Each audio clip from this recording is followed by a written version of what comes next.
Anand Ranganathan, please. Thank you very much, Mr. Chairperson and Madam Chairperson. You know, I came prepared for my 7 minutes, but I request for the clock to not be started just yet.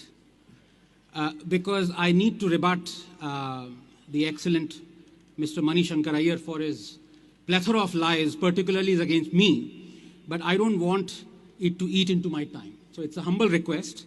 Moreover, it would only take me 30 seconds. Now, normally I would ignore Mani like the first and last slices of a loaf of bread. But today I want to make a sandwich out of him.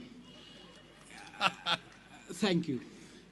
Mani, I am convinced, was born to make Rahul Gandhi look good. To be sure, he raised some very valid points. Sadly, the spelling is R-A-Z-E-D. He has destroyed all arguments. Let me expose just 2 lies. Number 1, it wasn't Savarkar the first to propound the two-nation theory, but rather Sir Syed, 40 years before Savarkar. And the quote that Hindus and Muslims are two antagonistic races is in fact Sir Syed's, not Savarkar's. In fact, the first one to propound the two-nation theory was not even Sir Syed, but Mani's ideological god, Karl Marx, in his 1853 book, The Eastern Question. So much for reading history, Mani. Number 2, and this is a very easy lie to rebut because I'm sorry, Mani, I am not a professor of history in JNU, but a professor of molecular medicine. And I am right now involved in making a vaccine that would allow people to be immune against lies. So if you want, you can be the first volunteer. Can I now please request the chair to start the clock? Thank you for inviting me to this wonderful debate with a wonderful audience and wonderful adversaries who, and I say this in a lighter vein, can be introduced in 4 sentences. The first was kept in suspended animation by the Congress. The second has been suspended by the Congress. The third is itching to be suspended by the Congress. And the fourth is so sloshed that he can't even remember if he is or he is not suspended by the Congress. As for the topic, I'm intrigued because this much emphasis on history, quite frankly, amuses me. Forget re-narrating. What in the first place do we mean by our history? You see, as a scientist, the time scale that interests me is not 100 or 500 or 1,000 years, but 1 billion or 5 billion or 10 billion years. And on this time scale, I'm not Indian, but Ethiopian. I'm not a descendant of a Ranganathan, but the descendant of AL 2881 or Lucy. And I'm not a creation of design, but of a conspiracy hatched by thunder and lightning and water and ammonia and hydrogen and methane and dust. Let religion and its mesmerizing literature not fool you into believing you were created by someone who wasn't a product of the RNA world. And so nothing really matters, whether our ancestors were brilliant or not, whether our culture is ancient or not, whether our religions are better or not. We are but an inconsequential bunch of cells. Then why does history matter? It matters because, like science, it has to be built on an edifice of truthful observation and facts, because the correct understanding of it strengthens us, helps us survive, with a slight difference. Scientists like black and white, historians love the gray. This gray has given mankind, I put to you, ladies and gentlemen, only misery. It is because of the gray that there are people who still believe in religious books, or in Mao and Hitler and Tipu and Godse and Churchill and Rhodes and Aurangzeb and hundreds more who have committed awful crimes, but the believers of gray have forgiven them because they also did some good. Gray is social Darwinism gone berserk. Gray has birthed cruel empires and believers of the gray have feted them. Worse, our history has been written by those who believe in the gray. Nations weaken not because of their past, but rather by how they are taught it. For 70 years, we have been taught to forget historical injustices. From Somnath to Kashi Vishwanath, Babarpur to Bakhtiyarpur, from Allahabad to Aurangabad, these injustices have deliberately been made visible, as though to lionize the debasement, celebrate the humiliation. And the irony is that the same people who have taught us this, drilled this self-loathing in us, these very same people, men and women of grey, want others to fight historical injustice around the world. They condemn barbarians of the West, hitherto worshipped, like the Confederacy generals, Rhodes, Churchill, Pizarro, Murray, Colston, Leopold. They celebrate their roads and buildings being renamed, their statues being brought down. But here in India, they eulogize Tipu, Aurangzeb, Babar, Khilji. They celebrate the destruction of Kashi, Mathura, Ayodhya, Martand. Why? To me, the mark of civilization is this unquenchable thirst to demand justice for your ancestors, to correct a historical wrong. For that exemplifies a continuity, an idea, a memory that can never be erased. That is worth fighting for and preserving. It makes justice greater than the sum of its parts. And that is why civilizations are not fleeting like empires. That is why history is a medicine. Catharsis is a cure. If an image could speak 1,000,000 words, it would be that of the Gyan Vyapi mosque built atop Kashi Vishwanath, demolished by Aurangzeb. If orphaned stones could speak and not just weep, the stories they would tell of Mathura idols being used as stepping stones in a mosque, why shouldn't Mathura or Kashi be washed of the sins of the tyrants committed on it? But the Supreme Court has willfully ratified the Places of Worship Act that obligates maintaining all religious places as they were on August 15, 1947. In a just world, our Parliament and our Supreme Court wouldn't have done this. But they have. Why? Because we are fearful of learning our true history. There are hundreds of examples, but just one would suffice. Tipu Sultan. Read his manifesto, written in his own words. It is a terrifying proclamation calling for all Muslims to come together to wage jihad. Annihilation of the infidels is a sacred duty, he writes. The Hindus of Coorg suffered a particularly brutal onslaught. Murders, tortures, forced conversions, even dead Hindus were converted, even dead Hindus. He destroyed 800 temples, 27 churches, captured 60,000 Christians, converted 30,000, killed thousands. And yet we call him a symbol of communal harmony. We cheer when the statue of the evil racist King Leopold is demolished in Belgium. But the same we celebrate Tipu Jayanti because tyrants who murder Hindus and Christians are not tyrants but heroes. Let me make a more contemporary example. Our first Prime Minister, Jawaharlal Nehru.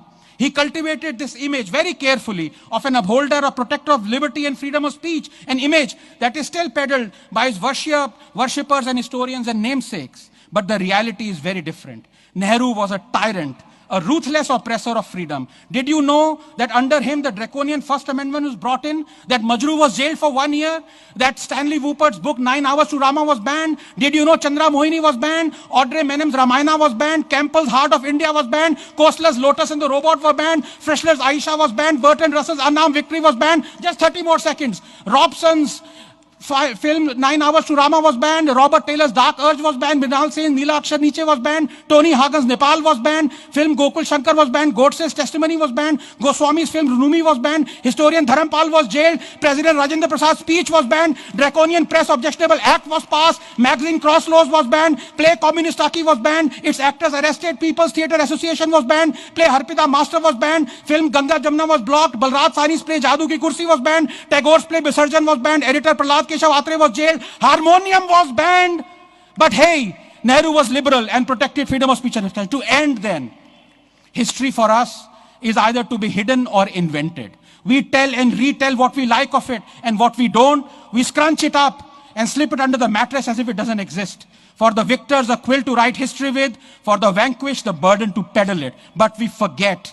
We forget that history is not homeopathy. It does not work as a placebo when diluted. It simply disappears. Ladies and gentlemen, we owe it to our survival to be ruthlessly honest about our history. We owe it to science to make sure history doesn't disappear. Let me go one by one because there's quite a lot of material our opposing side has provided us. Sanjay is a very dear friend, but he reminded me of Guido in Fellini's 8½, who said, I have nothing to say, but I'll say it anyway. I mean, in fact, he agreed with our proposition. I'm ashamed. I'm kind of embarrassed. And he talks of Bose. Sanjay, do you know who snooped on Netaji Subhash Chandra Bose and his family for 30, 40 years? Do you know that it wasn't until 2019 that INA members were allowed to take part in Republic Day parade? What are you talking about? Shouldn't these facts be known? And who? Who snooped?